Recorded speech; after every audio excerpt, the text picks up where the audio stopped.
Assalamualaikum warahmatullahi wabarakatuh. Perkenalkan, nama saya Salim Evan Mustafa dengan NIM A1I1210068, kelas C, jurusan Pendidikan Matematika, Fakultas Keguruan dan Ilmu Pendidikan, Universitas Haloleo. Pada kesempatan kali ini, saya akan membahas mengenai perkembangan revolusi industri, TIK berbasis komputer, LMS, Learning Management System, Mendeley, pemanfaatan internet dalam pendidikan, dan Internet Explorer. Kita langsung masuk pada materi pertama, yaitu perkembangan revolusi industri. Beberapa tahun belakangan ini, kita sering disuguhkan dengan kalimat revolusi industri 4.0. Revolusi industri sendiri merupakan suatu tingkatan pada perkembangan teknologi. Contohnya, teknologi digital seperti saat ini yang termasuk ke revolusi industri 4.0. Bahkan pada saat ini sudah mulai muncul topik-topik yang membahas perubahan revolusi industri 5.0. Namun, sebelum mengetahui lebih jauh tentang revolusi industri 5.0, alangkah baiknya kita mengetahui sejarah perkembangan revolusi industri 1.0 hingga 4.0. Revolusi industri 1.0. Pada abad ke-18, sumber tenaga utama dalam melakukan proses produksi masih mengandalkan tenaga tradisional, seperti tenaga manusia, hewan, air, dan angin. Namun, pada akhirnya, masa ini menemukan titik terangnya dengan penemuan mesin uap oleh James Watt. Penemuan tersebut sekaligus menjadi penanda munculnya revolusi industri 1.0. Revolusi industri 2.0.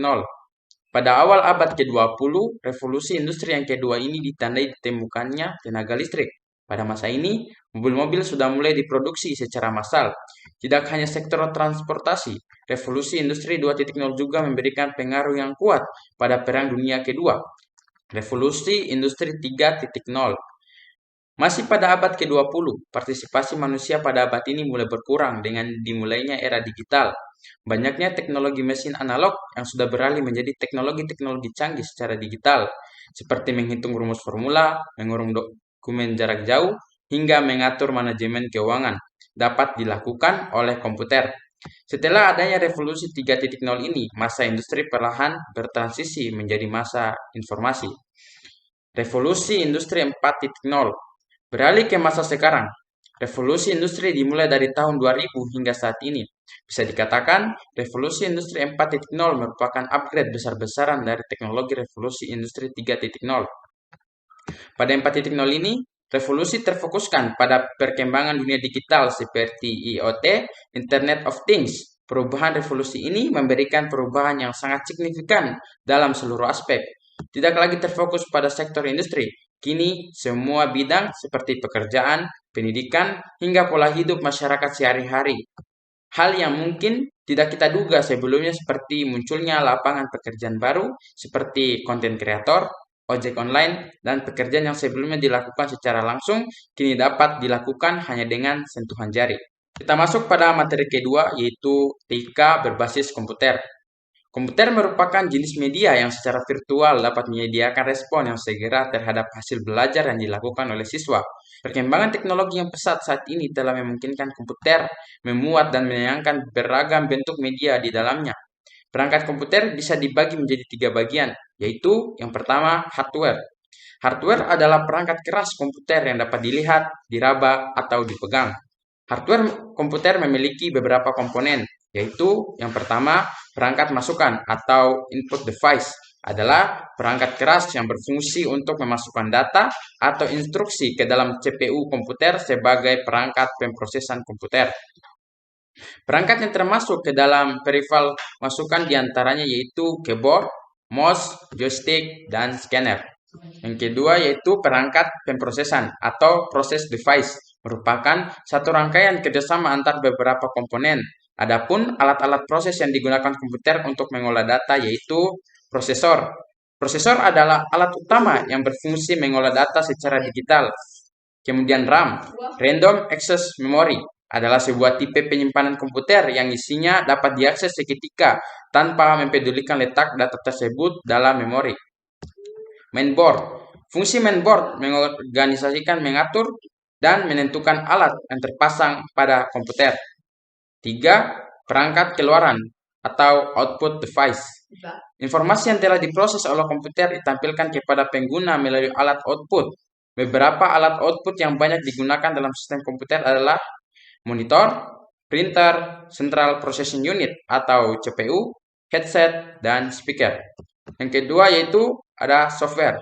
Software adalah perangkat lunak yang dimasukkan ke dalam komputer sehingga komputer dapat bekerja dan membantu kita dalam menulis, berhitung, menggambar, dan lain-lain. Secara keseluruhan, software dibagi menjadi dua macam, yaitu yang pertama, processing system software merupakan perangkat lunak sistem operasi yang berfungsi untuk mengonfigurasikan komputer agar dapat menerima berbagai perintah yang akan kita berikan. Yang kedua, application software adalah program yang siap pakai yang dapat digunakan untuk mengerjakan tugas-tugas tertentu. Aplikasi ini dibagi menjadi beberapa jenis.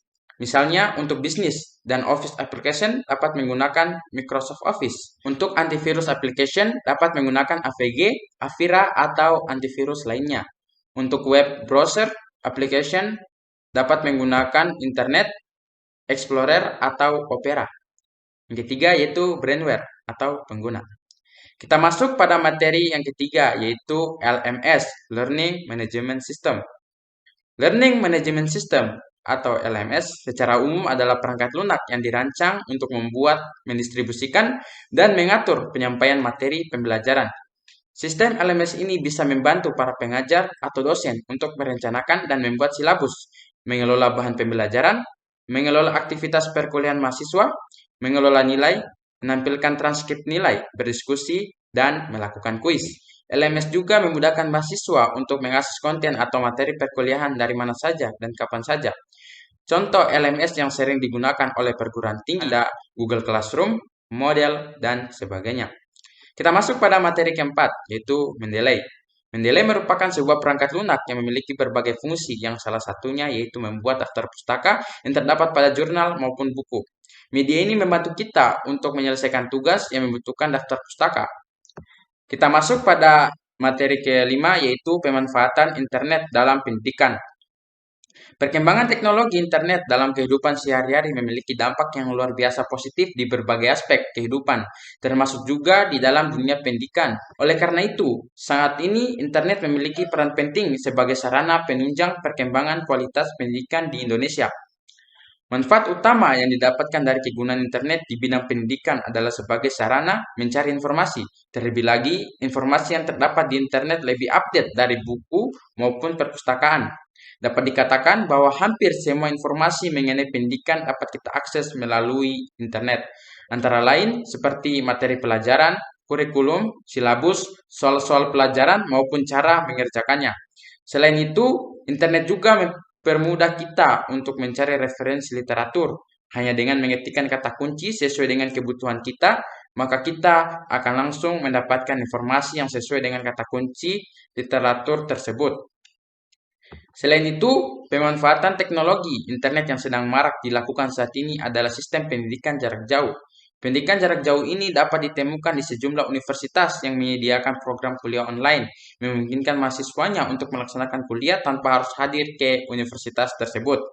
Kita masuk pada materi terakhir, yaitu Internet Explorer. Internet Explorer adalah sebuah browser situs website yang dapat digunakan sebagai wadah untuk menjelajah dunia maya. Kelebihan Internet Explorer adalah tidak perlu mendownload bagi pengguna yang menggunakan Windows, mempunyai fitur default menarik untuk meningkatkan kenyamanan, tambahan, dan perkembangan yang cukup banyak pada add-on. Bookmark Internet Explorer terhubung ke Windows Live, memiliki tampilan yang menarik, dan web browser senior.